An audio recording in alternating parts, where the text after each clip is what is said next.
आता बँगलोरमध्ये पण होणार मंगळागौरीचा छान आणि सुंदर असा कार्यक्रम। आता आपला श्रावण महिना सुरू झालेला आहे आणि महाराष्ट्रामध्ये सगळीकडे मंगळागौरीचे कार्यक्रम स्पर्धा चालू आहेत।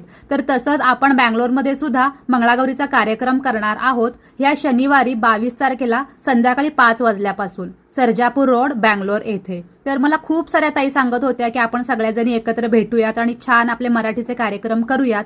तर तुम्ही नक्की या मंगळागौरीच्या कार्यक्रमाला येऊ शकतात। सगळ्यांनी छान नटून थटून यायचं आहे। तर सगळ्यांनी मिळून आपण छान मजा मस्ती गप्पा गोष्टी होणार आहेत आणि त्यानंतर थोडा ब्रेकफास्ट नाश्त्याचा पण कार्यक्रम आहे। तर तुम्ही तुमची आई असतील सासूबाई असतील किंवा तुमच्या मैत्रिणी असेल तुमचा ग्रुप असेल तर सगळ्यांनी मिळून तुम्ही नक्की या। आपण आपला मराठी जी संस्कृती आहे मराठीचे जे कार्यक्रम आहेत आपण सगळ्यांनी मिळून एकत्र एकदम छान पद्धतीने साजरा करूयात। म्हणजे आपल्या सगळ्यांचं छान गेट टुगेदर पण होईल आणि सगळ्यांच्या ओळखी पण खूप छान होतील। रजिस्ट्रेशन साठीचे सगळे डिटेल्स आणि माहिती मी दिलेली आहे। तर हा व्हिडिओ जास्तीत जास्त शेअर करा म्हणजे खूप लेडीज येतील।